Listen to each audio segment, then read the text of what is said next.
Բոլորս գիտենք, որ այս տարվա հունիսին տեղի են ունենալու խորհրդարանական ընտրությունները։ Վերջին ժամանակներս ծանոթներն ու անծանոթները շատ են ինձ հարցնում, թե ինչպիսի քաղաքական հակառակորդներ կան, ինչպես կարելի է գնահատել իրենց շանսերը ընտրություններին, հաշվի առնելով, որ ես տոտալ աջակցում եմ Նիկոլ Փաշինյանին, որտեղից ինչ ակնկալիք կարող է լինել։ Ի պատասխան իմ հարցադրմանը, որ ցանկանում եք վերլուծեմ Խինխոլձինգի շանսերը, զրուցակիցները նշել են, որ ավելի դետալացված են ցանկանում, որպեսզի անդրադառնամ տարբեր սուբյեկտների, ինչպես նաև տարբեր քաղաքական ուժերի, ըստ էության հասկանալով ինչ են իրենք ուզում, փորձենք անդրադառնալ եւ հակիրճ վերլուծել ով ինչ ոնց։ ՀԱԿ-ի հետ կապված Հայ ազգային կոնգրես Լևոն Տեր-Պետրոսյանի հետևորդների կողմից ինչ որ ձևավորված եւ կառավարվող ուժ, ՀԱԿ-ը իմ խորին համոզմամբ իր հավաքած ձայներով ոչ միայն ազգային ժողով, այլև ազգային ժողովի հարակից իրարների այգի հասնելու իրատեսական շանս չունի։ Իսկ Լևոն Տեր-Պետրոսյանը որքան վնաս է հասցրել Հայաստանի Հանրապետությանը իր գործունեությամբ, նորաթուխ Հայաստանի Հանրապետությանը, նորանկախ Հայաստանի Հանրապետությանը, դա առանձին ու երկար թեմա է, կանդրադառնամ լրացուցիչ մեկ այլ առիթով։ Մյուսը Ռոբերտ Քոչարյան, Սերժ Սարգսյան իրենց, այսպես ասած, հետևորդների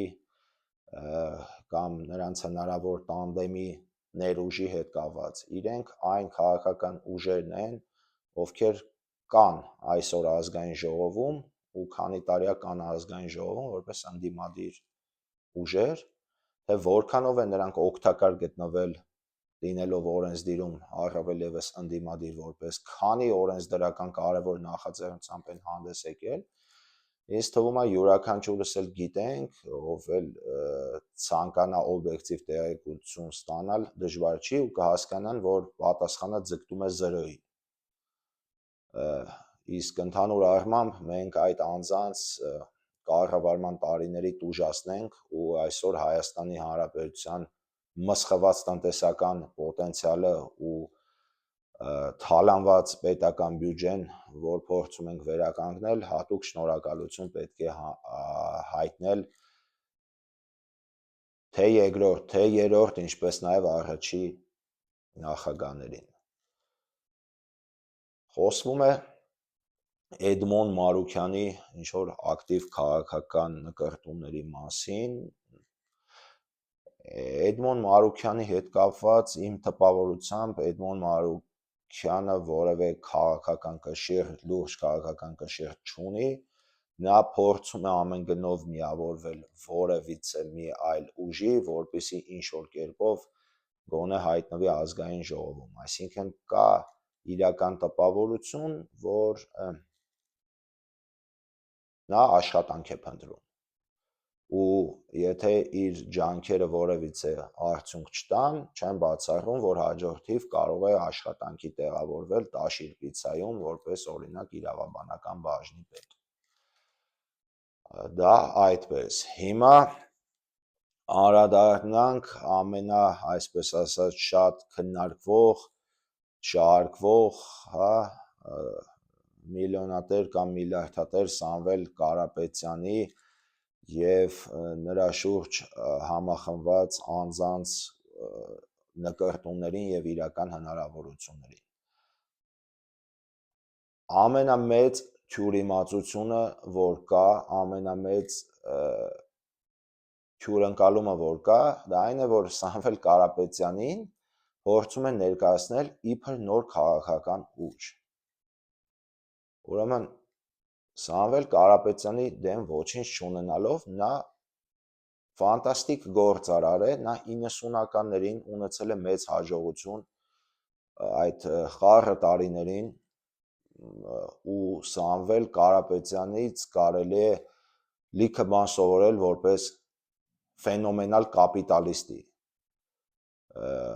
Նրանից լավ, այո, ոչ ոք չի պատկերացնում կապիտալիզմի սուր եւ դաժան դրսևորումները։ Այդ առումով բոլոր գործարարներս սովորելու բան ունենք իրենից։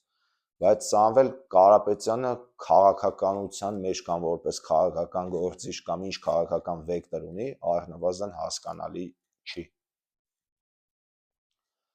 Մինչ այս տևական ժամանակ հայտնի էր, որ իրենք ինչ-որ քաղաքական պիկետ են իրականացնում, իրենց ձևերով քաղաքական պիկետ, վերջերս հիմնեցին նաև կուսակցություն, նման քաղաքական պիկետ, որի անվանումն է իրենց ձևերով, առնվազն ոչ մի հուսադրող բան չի կարող ներշնչել, դա նշանակում է մի բան, որ մարդիկ իրենք են խոստովանում, որ իրենց գործողությունների հիմքում ձևերն են, ոչ թե բովանդակությունը։ Նման պայմաններում շատ դատողություններ արդեն թողում եմ մնացած բոլորից։ Հիմա ինչ-որ կուսակցություն են հիմնե եւ այլն, բայց ինձ հայտնի չէ ինչ կարգախոսով են իրենք առաջ շարժվում։ Որքանով հասկանում եմ, հստակ կարգախոս չկա, առավել ևս իրենց ձևերով այդ քաղաքական պիկետի ընթացքում առավել ևս չի եղել, ու հիմա մտածելու ընթացքում զուտ մարքեթինգային կրեատիվի տեսանկյունից մի հետաքրքիր միտք եկավ մոտս, ու գուցե այդ կարգախոսը իրենք վերցնեն, ես միայն ուրախ կլինեմ, ոչինչ դրա դիմաց չեմ ակնկալում, եւ այդ մարքեթինգային գլխացավից երևի ազատվեն նաեւ։ Օրինակ այսպիսի կարգախոս. Խին խոլձինգ, после выборов փող չկա։ Դա շատ տեղին կլինի, նամանավանդ հաշվի առնելով, որ այդ կապիտալիզմի սուր դրսևորումներով իրանք հստակ գիտակցում են, թե երբ պետքա ձեռքը գրպանը տանեն, ինչ պետք է անեն, չանեն, այսինքն մարդկանց ինչ-որ մեկ տոպրակ, չգիտեմ, մակարոն, ձեթ եւ նմանատիպ այլ բան տալու պարագայում գոնե 17 օբյեկտիվ պետք է այդ փաստը նկարահանի։ Ինչ վերաբերում է վերջերս հանրայինի եթերում Սամվել Կարապետյանի Զարմիկի տված հարցազրույցին եւ դրա բովանդակությանը, որին ես ստիպված եղա ծանոթանալ, պետք է նշեմ, որ 92% այդ ամբողջ նյութի իրենից ներկայացնում էր պոպուլիզմ եւ աբսուրդ, տնտեսական մասի հետ կապված, ուրեմն իբր Սամվել Կարապետյանը տնտեսական մեծ արդյունքներ է գրանցել հանուն Հայաստանի Հանրապետության իր գործունեության ընթացքում, նշենք, որ ամբողջ այդ հարցազրույցի ընթացքում հասկանալի չեղավ, թե որ մակրոտնտեսական ցուցանիշի վրա է դրականորեն ազդել Սամվել Կարապետյանը իր բիզնես գործունեությամբ Հայաստանի Հանրապետությունում։ Որպես ըզի նման հարց քննարկվեր, զրուցակիցները գոնե պետք է իմանային ինչ ասել է մակրոտնտեսական ցուցանիշ եւ ինչպիսի մակրոտնտեսական ցուցանիշներ են լինում։ Իմ խորին համոզմամբ կողմերից ոչ մեկ չգիտի ինչ է մակրոտնտեսական ցուցանիշը, դա էլ է օքեյ, այնուամենայնիվ կանխավ պատասխանեմ այդ հարցին։ Իրենք իրենց գործունեությամբ Հայաստանի Հանրապետության որևէ մակրոտնտեսական ցուցանիշի վրա դրական ազդեցություն չեն ունեցել, այլ ճիշտ հակառակը։ Որովհետև նրանք գործունեություն ծավալել են այն պայմանով, որ լինեն մոնոպոլ, վատագույն դեպքում օլիգոպոլ դիրքից, բարձր գներ թելադրելու լծակով, վարձատրեն այնքան, ինչքան որ իրենց է հարմար, եւ օտարերկրյա ներդրումների ներգրավման տեսանկյունից գուցե շատ տեղեր, որ կարող էին այլ օտարերկրացիներ գային Հայաստան 1998-ից մինչև 2018 թվականներ, նրանց մուտքը ըստ էության արգելված է եղել։ 20 տարի շարունակ իրենք համագործակցելով այդ ժամանակների քրեա օլիգարխիկ իշխանությունների հետ business meets policy ձևաչափով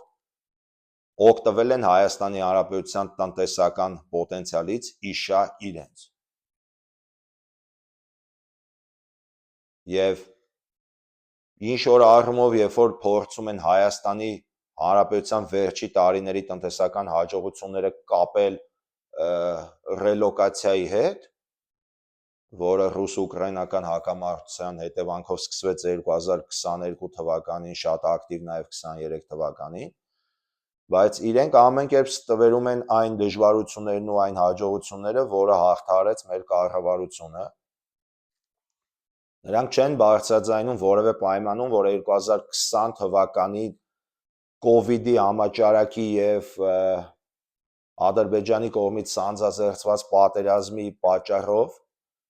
2020 թվականի արդյունքներով Հայաստանի Հանրապետությունը չունեցավ տնտեսական աճ առհասարակ, իսկ պետական պարտքի և հնայի հարաբերակցությունը գերազանցում էր կարմիր գիծ հանդիսացող 60%-ը։ Մինչդեռ 2021 թվականին արդեն մենք ունեցանք այդ ամենի հաղթահարումը, 2022 թվականին ևս տեղի ունեցավ այդ ռելոկանտների հետ կապված դրամական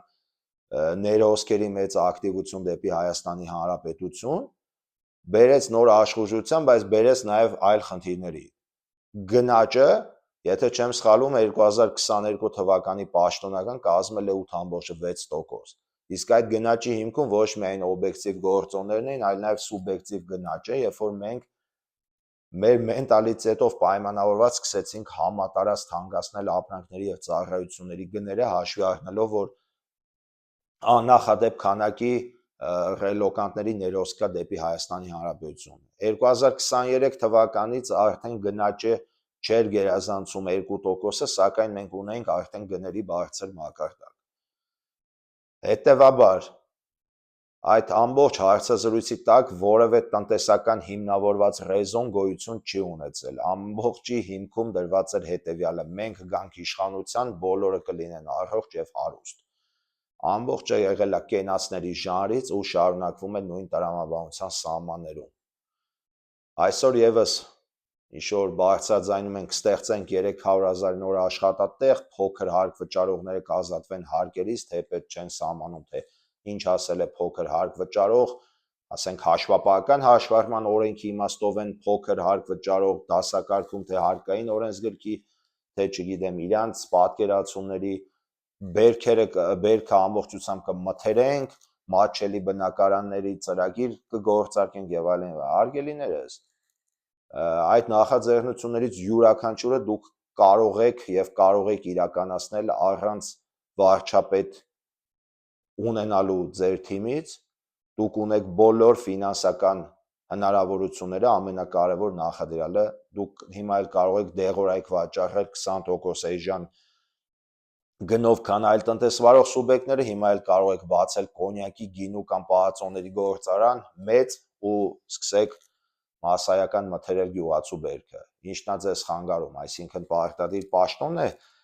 անհրաժեշտ։ Այս ամենը ամփոփելով մենք հասկանում ենք, որ ստեղ գոյություն ունի բացառապես պոպուլիզմ, հիմքում դրվում են տնտեսական շահարկումներ այդ նույն պոպուլիստական տրամաբանության սահմաններում։ Ինձ համար շատ զարմանալի էր, որ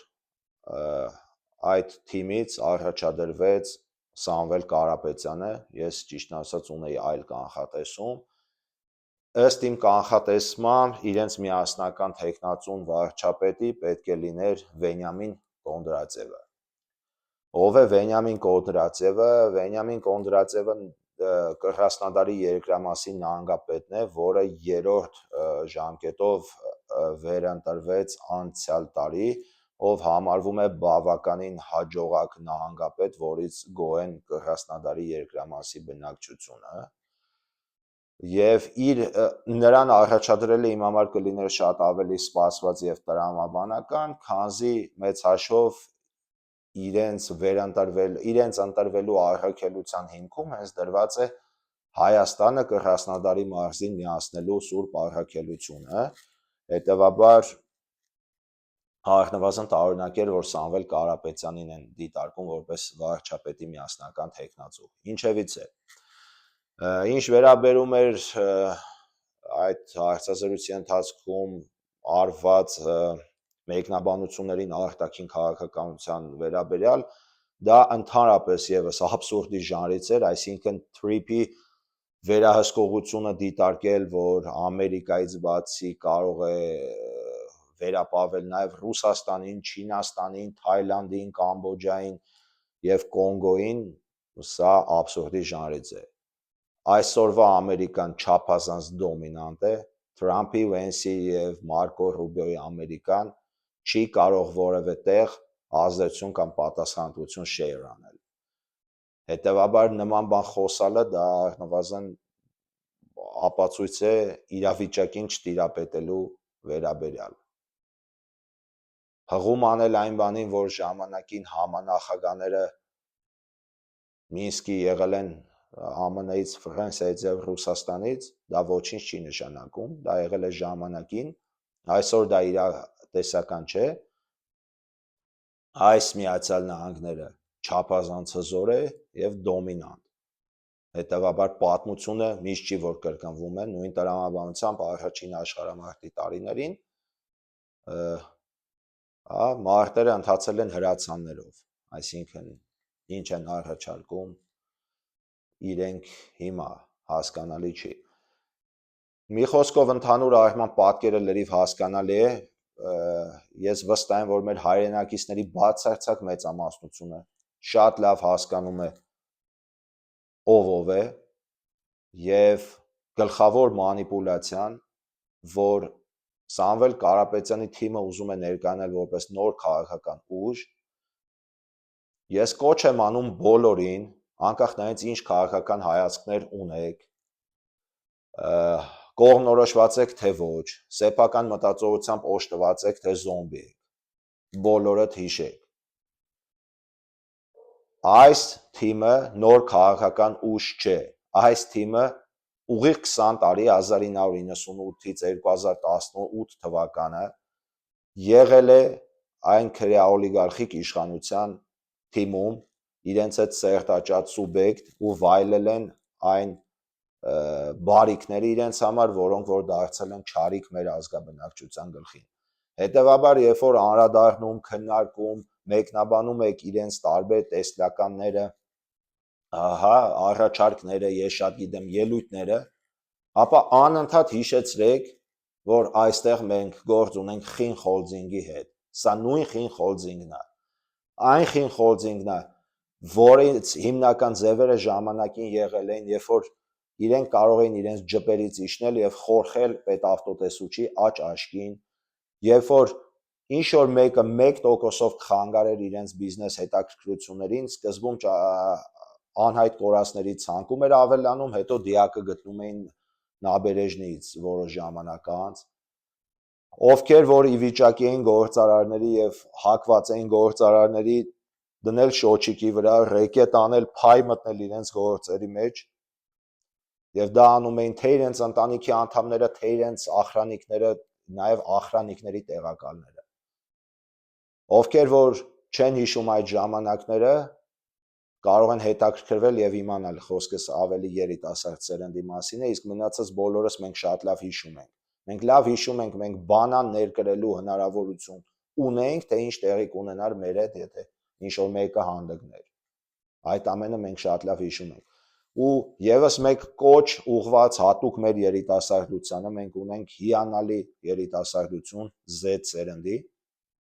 Նրանք գուցե լավ չհիշեն այն տարիները, բայց պետք է իմանան, որ այսօր իրենցից շատերը ովքեր ունեն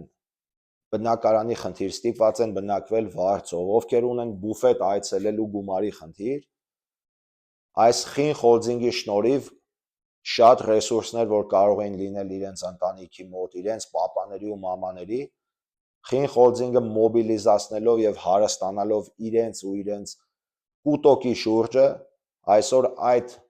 երիտասարդներին, այդ երիտասարդների ընտանիքներին զրկել է ել ավելի բարեկեցիկ ապրելու հնարավորությունից։ Ես վստահ եմ, որ նրանք որևէ ձևով այդ ուժին եւ ուժերին չեն աջակցի եւ իրենց քվեն չեն տա, բայց կան բաներ, որ պետք է իմանան եւ հետաքրքրվելու դեպքում էլ կիմանան, որովհետեւ մեր Z սերնդի երիտասարդությունը ունի բարձր մտավոր ունակություններ եւ վերլուծելու ջիղ, առավել քան վստահ եմ, որի համար ես շատ ուրախ եմ, այնպես որ բոլորիս ես մաղթում եմ առողջություն եւ վերլուծելու սեփական կարողություն ու կատարենք ճիշտ ընտրություն, որովհետև մի քանի ամսից բոլորիս պատասխանատվության սահմաններում է ճիշտ ընտրություն կատարելը։ Շնորհակալ եմ։